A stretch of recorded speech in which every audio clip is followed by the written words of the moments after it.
भाइयों और बहनों, मेरे लिए सौभाग्य का विषय है लद्दाख के उपराज्यपाल के रूप में पहला कार्यक्रम जम्मू में आयोजित करने का मुझे यहां पर आने का मौका मिला है। इसके लिए मैं लीड का धन्यवाद करता हूं।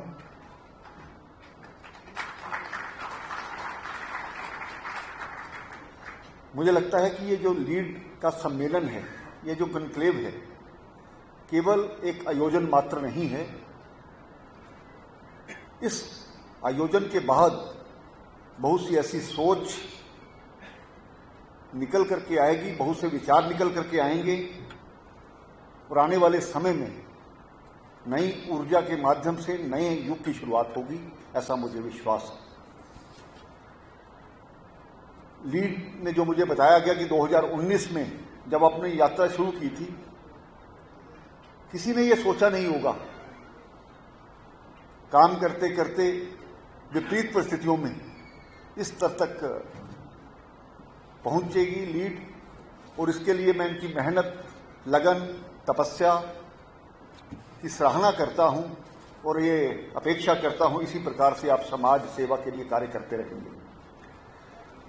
लीड ने दिखाया है कि अगर हम सब मिलजुल करके प्रयास करें तो ये सब संभव है। जो हमारे अलग अलग क्षेत्र हैं, चाहे हमारा कृषि का क्षेत्र है, हमारा पर्यटन का क्षेत्र है, हमारा शिक्षा का, और विशेष करके लद्दाख में जो हस्तशिल्प है,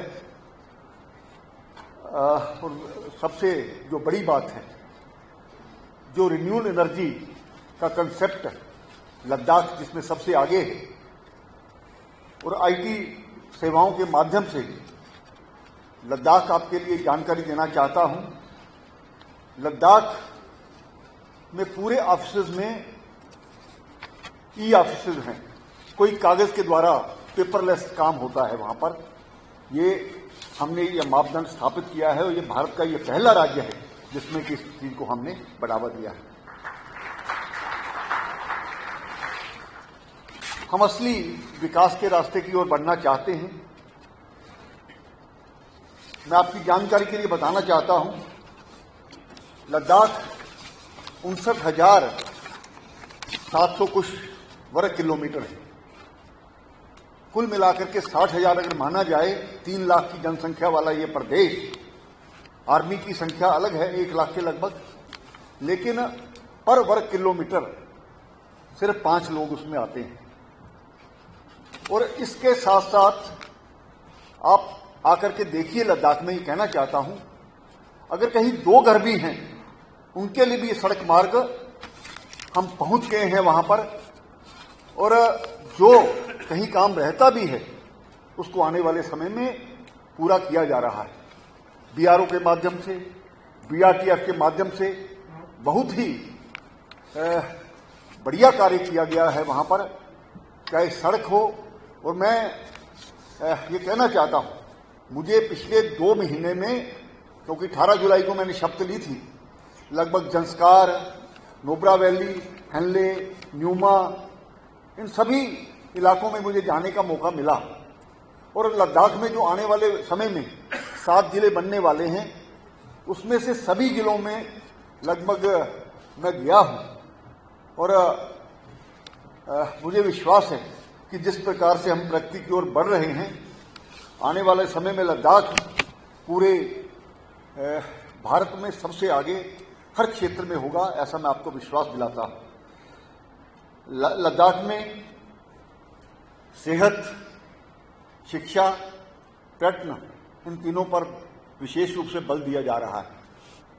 और अभी हाल ही में मेरे एक मित्र, वो ब्रिगेडियर धीमन जी हैं, वो अभी आए थे। उनकी बेटी की शायद शादी स्विट्जरलैंड में हुई है, और स्विट्जरलैंड में उनका दामाद भी साथ में आया था। उन्होंने मुझे यहां आकर के बताया कि आपका लद्दाख हमारे स्विट्जरलैंड से सुंदर है, और यहां पर जिस प्रकार से इंफ्रास्ट्रक्चर डेवलपमेंट का काम हुआ है वो अपने आप में मुझे लगता है बेहतर है। लीड के माध्यम से मैं आपको विश्वास दिलाना चाहता हूं। आज ये जो एक एग्रीमेंट यहां पर मेमोरेंडम साइन हुआ है, उसको हम आगे बढ़ाने का प्रयास करेंगे। हमारी जो भी संस्थाएं हैं उसमें लद्दाख फाउंडेशन प्रकोष्ठा के माध्यम से उन्होंने अपनी जो बात कही है, काफी सालों से वहां पर काम कर रहे हैं, चाहे वो शिक्षा का क्षेत्र हो, चाहे वो शिल्पकारिता का क्षेत्र हो, या लद्दाख में जब आपदा आई थी तब जिस प्रकार से उन्होंने काम किया, उसके लिए भी मैं उनकी सराहना करता हूं। मुझे पूरा विश्वास है कि ये सम्मेलन आने वाले समय में हजारों जो वहां के जीवन है उसको बदलने के लिए एक बड़ा प्रयास होगा। और लद्दाख प्रशासन भी, मैं विश्वास दिलाता हूं कि पूरी तरह से हमारी जो भी विचार परिवार की संस्थाएं हैं जो वहां पर सेवा कार्य कर रही हैं, हमारे तो संस्कृति में, हमारे जो सिस्टम में एक है कि जब भी हम कोई बिजनेस करते हैं, हम कोई घर में कोई हमारी जिसमें आमदनी है, उसमें से कुछ ना कुछ निकाल करके हम सेवा भाव के लिए रखते हैं। ये हमारी परंपरा है, ये हमारी संस्कृति है। मुझे लगता है कि ये जो हमारा कारपोरेट सेक्टर है, उसी तरह से कुछ ना कुछ समाज में सेवा के लिए जरूर इन परियोजनाओं को आगे बढ़ाने के लिए काम करेगा। मैं लद्दाख सरकार की तरफ से भी आपको विश्वास दिलाना चाहता हूं कि लीड के माध्यम से जो भी वहां कृषि, पर्यटन, स्वास्थ्य, शिक्षा और आईटी दूसरे क्षेत्रों में काम किया जा रहा है, उसको हम आपके साथ कंधे से कंधा मिला करके अंजाम तक पहुंचाएंगे, ऐसा मैं आपको विश्वास दिलाता हूं। और ये जो लद्दाख का जहां तक प्रश्न है, एक बड़ी पर्वत श्रृंखला, अलग अलग तरह से अलग अलग इलाके का वातावरण है वहां पर। तो वहां पर जो जनसंख्या है, जैसी भी जनसंख्या है, 3 लाख की जनसंख्या है, और हमारी तरफ से पानी, बिजली, सड़क, सफाई, इस प्रकार की जो भी चीजें रहती हैं आईटी के माध्यम से। पिछले दिनों हमारा ये जो नेटवर्किंग का काम है, जहां पर नेटवर्क ये पूरे टावर लगाने का काम है, उस पर भी हमने बड़ा कार्य किया है। हमारा ये कोशिश है कि पूरा लद्दाख, चाहे जितना बड़ा क्षेत्र है, 60,000 वर्ग किलोमीटर का है, लेकिन कोई भी व्यक्ति इस नेटवर्क से वंचित ना रहे, इस प्रकार का हमारा वहां पर प्रयास चल रहा है। और आप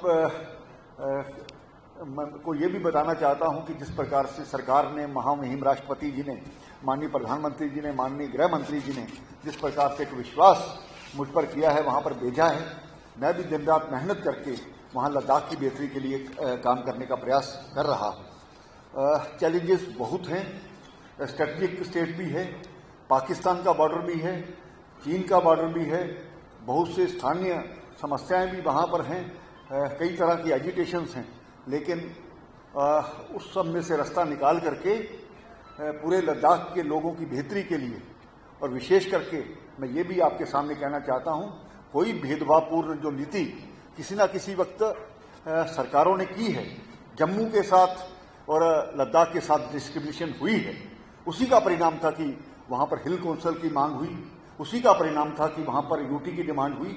आज उसी मुताबिक से बहुत सी, मुझे लगता है कि लद्दाख का बजट 250 करोड़ रुपया हुआ करता था, आज 6400 करोड़ रुपया बजट है वहां पर। इंफ्रास्ट्रक्चर डेवलपमेंट में बहुत बड़ा काम वहां पर किया जा रहा है, तो किसी चीज की कोई कमी नहीं है। पिछले दिनों प्रधानमंत्री जी ने मुझे बोला था कि कुछ ऐसे क्षेत्रों का दौरा करो जहां पर कि शिक्षा या सेहत के क्षेत्र में अच्छा काम किया गया हो। मुझे दमन दीव भेजा गया था, बहुत कुछ मैंने वहां से सीखा। वहां के जो एडमिनिस्ट्रेटर हैं प्रफुल्ल पटेल जी, वो प्रधानमंत्री जी जब मुख्यमंत्री हुआ करते थे, उनके साथ उन्होंने काम किया है एक गृह मंत्री के रूप में, जब अमित शाह जी पर केस बनाने का जो प्रयास किया गया था, तो बहुत वहां पर डेवलपमेंट का काम हुआ है। और मैं आपको विश्वास दिलाता हूं, आने वाले 1-1.5 वर्ष में लद्दाख बिल्कुल बदल जाएगा, और जो 5 लाख की संख्या के रूप में यहां पर पर्यटक आते हैं, उनका कम से कम हम डबल करके दिखाएंगे चाहे वो विंटर गेम्स हो, चाहे दूसरी वहां पर हो, इसको हम पूरी तरह से इस पर लगे हुए। वहां पर जाकर के अकाउंटेबिलिटी 100 दिन में, जब मैं गया था मैंने सभी डिपार्टमेंट्स की मीटिंग ली थी, वहां पर रिव्यू किया था, और 100 दिन में उन्होंने क्या किया इसका आने वाले समय में, अभी 2 महीने हुए हैं, 3 महीने बाद सभी अपने काम का जो ब्यौरा है वो वहां पर पेश करेंगे, अकाउंटेबिलिटी पूरी होगी। और मैं एक और बात, प्रधानमंत्री जी श्रीमान नरेंद्र मोदी जी के जन्मदिन पर वहां पर लद्दाख में अक्सर है कि सर्वाइकल कैंसर और उसके साथ ही ब्रेस्ट कैंसर बहुत अधिक मात्रा में रहता है, और मैंने वहां पर यह घोषणा की है कि कोई भी घर ऐसा नहीं रहेगा जहां इस प्रकार की जांच नहीं होगी, और हर महिला को, हर व्यक्ति को वहां पर जांच की जाएगी। आने वाले 1-1.5 वर्ष में हम कैंसर मुक्त लद्दाख बनाने वाले हैं। इस प्रकार की घोषणा हमने वहां पर की है।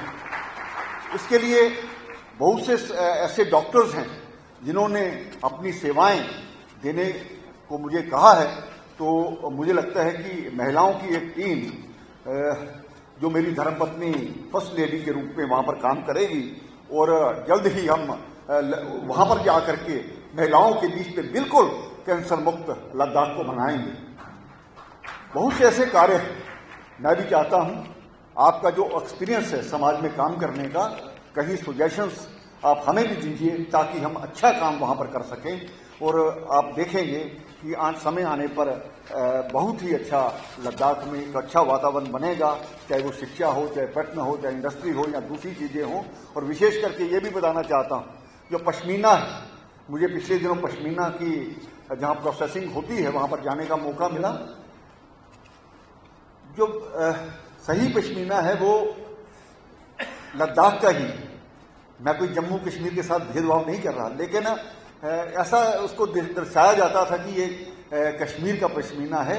विशेष करके जो सही पश्मीना है वो लद्दाख से ही बन करके आता है। उसकी प्रोसेसिंग मैंने देखी है, और डीआरडीओ के माध्यम से अभी हाल ही में मैं व्यस्त अपने आप को रखने की कोशिश करता हूं, और 2-4 दिन पहले मैं डीआरडीओ के वहां पर गया था।